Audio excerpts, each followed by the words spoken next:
ओम आद्या शक्ति जगदम्बा देवी भुवनेश्वरी परमेश्वरी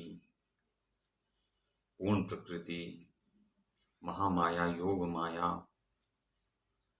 चंड मुंड विनाशिनी महिषासुर मर्दिनी शुंभ निशुंभ मर्दिनी चामुंडा देवी को मेरा प्रणाम है।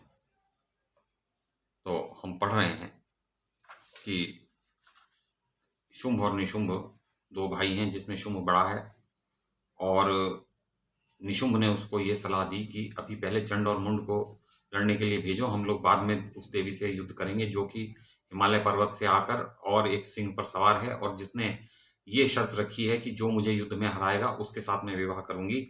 तो चंड और मुंड लड़े पर देवी कालिका ने, जो कि देवी जगदम्बा के स्वरूप से प्रकट हुई, तो वो काली हैं और जगदम्बा दो ही देवियां हैं उस समय वहां हिमालय पर्वत पर। तो उन देवी काली ने चंड और मुंड को बांध दिया और वो देवी जगदम्बा के सामने उनको लेकर आई। तो और उसके बाद वो देवी से क्या कहती हैं कि हे देवी, ये देखो मैं तुम्हारे लिए एक बलि लेके आई हूं। तो उसके बाद काली ने कहा कि मैं युद्ध रूपी यज्ञ बहुत प्रसिद्ध है, इसमें तलवार खंबे का काम देती है, उसी के द्वारा इनका आलंबन करूंगी और ताकि हिंसा का रूप भी सामने ना आ सके, क्योंकि यदि बलि देंगे तो हमारे ऊपर हिंसा का दोष नहीं लगेगा, क्योंकि जिन पशुओं की बलि दी जाती है उनकी उत्तम गति होती है। तो उसके बाद यों कहकर काली ने तलवार से चंड और मुंड के मस्तक काट डाले, यानी उन्होंने उन्हें मार तो दिया लेकिन उनकी उत्तम गति थी। देखिए देवी जो है कितनी कृपामयी देवी हैं कि वो हिंसा यदि किसी के प्रति करती है तो उसको लाभ होता है, उससे हानि नहीं होती। तो इस प्रकार तदनंतर वे आनंद में भरकर उनका रुधिर पीने लगी। इस प्रकार उन प्रबल दानवों का वध देखकर जगदम्बा प्रसन्नता पूर्वक काली से कहने लगी, हे कालिके, तुमने देवताओं का महान कार्य सिद्ध किया है, मैं तुम्हें उत्तम वर देती हूं। चंड और मुंड का वध करने के कारण अब जगत में तुम चामुंडा नाम से प्रसिद्ध होगी। तो चामुंडा जब हम कहते हैं तो चंड मुंड विनाशिनी इसका अर्थ हो जाता है। तो व्यास जी कहते हैं, तदनंतर चंड और मुंड का निधन देखकर मरने से बचे हुए सैनिक भागकर अपने स्वामी शुंभ के पास पहुंचे और कितने ही वीरों के अंग बाणों से कट गए थे, कितने के हाथ शरीर से अलग हो गए थे, कितनों के शरीर से रुधिर की धारा बह रही थी। वे रोते हुए सामने उपस्थित हुए और कहने लगे, महाराज हमें बचाइए, वह काली सबको खा जाना चाहती है, उसने देवताओं को कष्ट देने वाले महान वीर चंड और मुंड को मार डाला है। बहुत से सैनिक उसके ग्रास बन गए, अंग भंग हुए, हम सब लोग अत्यंत घबराए हुए हैं। प्रभु, काली के प्रयत्न से युद्ध भूमि अत्यंत भयंकर हो गई है। मालव देशवासी बहुसंख्यक पैदल सैनिक, हाथी और घोड़े मरे पड़े हुए हैं। तो हाथी घोड़े भी मर गए हैं, सैनिकों की तो बात क्या।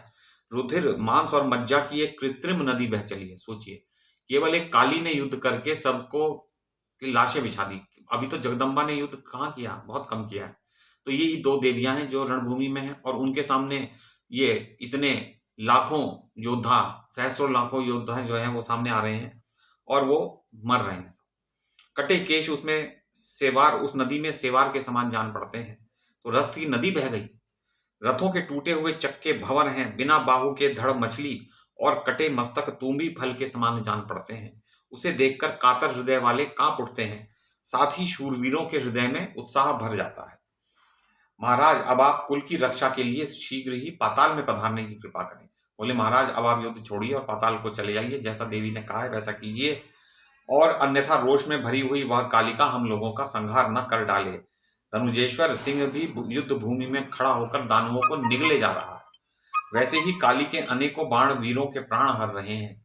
अतएव राजेंद्र, आप भी निशुंभ सहित व्यर्थ ही इस युद्ध विषय प्रयास में लगे हुए हैं। महाराज, संपूर्ण राक्षस कुल का, असुर कुल का उच्छेद कर देने वाली यह दया शून्य स्त्री यदि आपको मिल भी गई तो यह आपको क्या सुख देगी। जो इतनी निर्दयता पूर्वक वध करे जा रही है, उससे यदि आप विवाह भी कर लेंगे तो वो कोई अच्छा व्यवहार तो करेगी नहीं। और महाराज, जगत में जीत और हार प्रारब्ध के अनुसार होती है। बुद्धिमान पुरुष को चाहिए कि थोड़े प्रयोजन के लिए महान कष्ट का अवसर सामने ना आने दे। तो यदि हमारा थोड़ा सा काम बन रहा है परंतु हमें दिख रहा है कि हमें बहुत कष्ट मिलने वाला है इसके कारण, तो क्या हम उस कार्य को करेंगे? नहीं करेंगे। तो हे जगत प्रभु, देव की अद्भुत करामात देखिए, जिसके अधीन होकर केवल एक स्त्री के हाथ ही संपूर्ण राक्षस काल के ग्रास बन गए। आप अकेले ही सब लोकपालों को परास्त कर सकते हैं। इस समय तो आपके पास सैनिक भी हैं, फिर भी यह एक स्त्री निश्चिंत होकर युद्ध करने के लिए आपको ललकार रही है। तो सोचिए, काल आपके विपरीत है। ये एक स्त्री सबको मारे डाल रही है। प्राचीन तो अब वो एक कथा सुना रहे हैं कि वो कह रहे हैं कि जब एक स्त्री के हाथों आपका वध होना लिखा है तो महाराज पाताल में पधारिए। एक कथा सुनिए, प्राचीन समय की बात है। पुष्कर क्षेत्र में एक मंदिर में बैठकर आपने तपस्या की थी। वो पुरानी बात बता रहे हैं, जिसमें पुरानी याद दिला रहे हैं। वो शुंभ को और निशुंभ को याद दिला स्मरण करा रहे हैं कि कैसे उन्होंने तपस्या की थी और क्या वर मांगा था। तो वो स्त्री विषयक बात याद दिलाएंगे कि ब्रह्मा जी वर देने के लिए आपके पास पधारे। महाराज, उन्होंने आपसे कहा सुव्रत वर मांगो। तब आपने अमर होने के लिए ब्रह्मा जी से प्रार्थना की। आपने कहा देवता, दैत्य, मनुष्य, सर्प, यक्ष और किन्नर, इनमें कोई भी मुझे न मार सके, पुरुष मात्र से मैं अवध्य हो जाऊं। इसीलिए प्रभु, अब आपको मारने के लिए ही इस विशिष्ट स्त्री का यहाँ आना हुआ है। तो वो जो बचे हुए सैनिक हैं जिनके हाथ पैर कट गए हैं, वो ये बात कह रहे हैं, राजेंद्र, आप बुद्धिपूर्वक सम्यक प्रकार से विचार करके युद्ध से विरत हो जाएं। महाराज, यह देवी महामाया है, इसे परम प्रकृति समझना चाहिए। यह कोई साधारण स्त्री या देवी नहीं है, ये सबसे देवियों की भी देवी हैं। वो हैं ये। कल्प के अंत में संपूर्ण जगत का संहार करना इस देवी का प्रधान कार्य है। तो ये तो सारी सृष्टि की रचना करती हैं और संहार भी यही करती हैं, पालन भी यही करवाती हैं। तो सोचो ये कितने बड़े स्तर की एक देवी जो आपके सामने आ गई हैं। सब पर शासन करने वाली यह कल्याणी संपूर्ण लोकों और देवताओं की भी जननी है। यों तो इसमें तीनों गुण वर्तमान है, परंतु प्रधानतया यह तामसी प्रकृति धारण करती है। तो तामसी प्रकृति होती है नींद में सो जाना, आलस्य, मनोरंजन करना, यही सब बातें। तो सारी शक्तियां इसमें निहित है। यह अजेय है, अविनाशी, नित्य है, सर्व ज्ञान संपन्न तथा सदा विराजमान रहती है। ये कभी मरती नहीं है, ना कभी उत्पन्न होती है, वो शक्ति है। इसे वेद माता गायत्री और संध्या भी कहते हैं। इसकी छत्र छाया में अखिल देवता विश्राम पाते हैं। समस्त सिद्धियों को देने वाली यह सिद्धि स्वरूपिणी देवी निर्गुण और सगुण रूप से निरंतर स्थित रहती है। तो ये देवी, हम लोग तो मरकब जाते हैं, हमारे जन्म मृत्यु होते रहते हैं, परंतु देवी का जो अस्तित्व है वो एक लंबे समय तक उसी रूप में चलता है। तो जीवों में और परमात्मा में यही अंतर है कि परमात्मा उसी रूप में बने रहते हैं और जीव की जो शरीर हैं वो निरंतर बदलते रहते हैं जन्म मृत्यु के माध्यम से। तो समस्त सिद्धियों को देने वाली यह देवी गौरी नाम से विख्यात है और इस आनंदमयी देवी का स्वाभाविक गुण आनंद प्रदान करना है। तो ये जो है आनंदित कर देती हैं, अपने भक्तों को आनंद प्रदान करती हैं।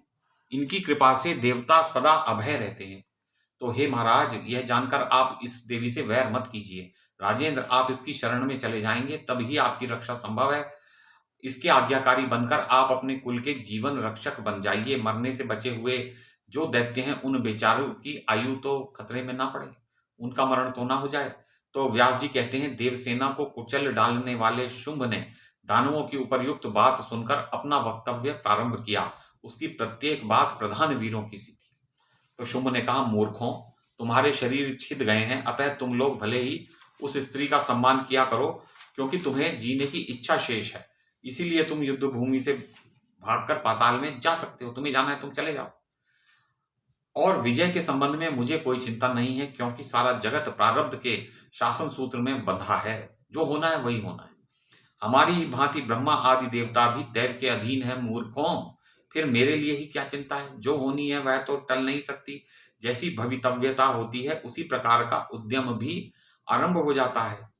सर्वथा यों विचार करके ज्ञानी जन कभी शोक नहीं करते, सदा निश्चिंत रहते हैं। मृत्यु के भय से अपने धर्म का परित्याग करना वे अनुचित समझते हैं। समय आने पर प्रारब्ध की प्रेरणा से सुख दुख, जीवन और मरण, ये सभी घटनाएं सर्वथा मनुष्य के सामने आया करती हैं। ये सब प्रारब्ध में लिखा है। जैसे हमने कर्म किए हैं उसका जो फल आना शेष है वो प्रारब्ध कहलाता है। कर्म हमारे हैं, उसी का फल आएगा। तो इंद्र प्रभृति सभी देवता आयु समाप्त हो जाने पर मृत्यु की मर्यादा का उल्लंघन नहीं करते। तो जो देवता भी हैं, जब उनकी मृत्यु आ जाती है तो क्या वो उस मृत्यु से बच पाते हैं? नहीं बच पाते।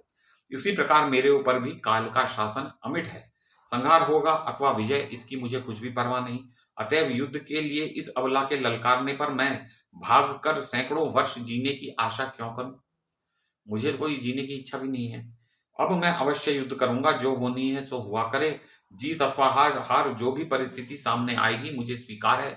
मुझे तो मरना भी स्वीकार है। जब उसने ऐसा सोच लिया तो फिर भला क्या हो सकता है। उद्यम के समर्थक विद्वान कहते हैं कि दैव बिल्कुल व्यर्थ है। अब ये तो बात शुंभ कह रहा है। तो भाषण करने की योग्यता रखने वाले उन विद्वानों की बात युक्ति युक्त भी है। तो देखते हैं आगे वो क्या कहता है। तो बात यही चल रही है कि शुंभ मान नहीं रहा है। तो वो कहता है कि सर्वदा देखा जाता है उद्यम करने पर ही सफलता मिलती है। तो देश काल अपना बल और शत्रु का बल, इस विषय में खूब सोच विचार कर काम करने पर सिद्धि प्राप्त हो जाती है। तो शुंभ का विचार ये है कि हम तो युद्ध करेंगे, भले ही हमारी इस प्रयास में हार हो जाए या मृत्यु हो जाए, कोई दुर्घटना घट जाए, पर भाई मुझे परवाह नहीं है। मुझे तो इस स्त्री को पाने का प्रयास करना है। जगदम्बा देवी महामाया, योग माया, पूर्ण प्रकृति, चंडिका, चामुंडा, शुंभ, निशुंभ मर्दिनी, महिषासुर मर्दिनी, रक्त बीज वधिनी देवी जी को मैं प्रणाम करता हूँ।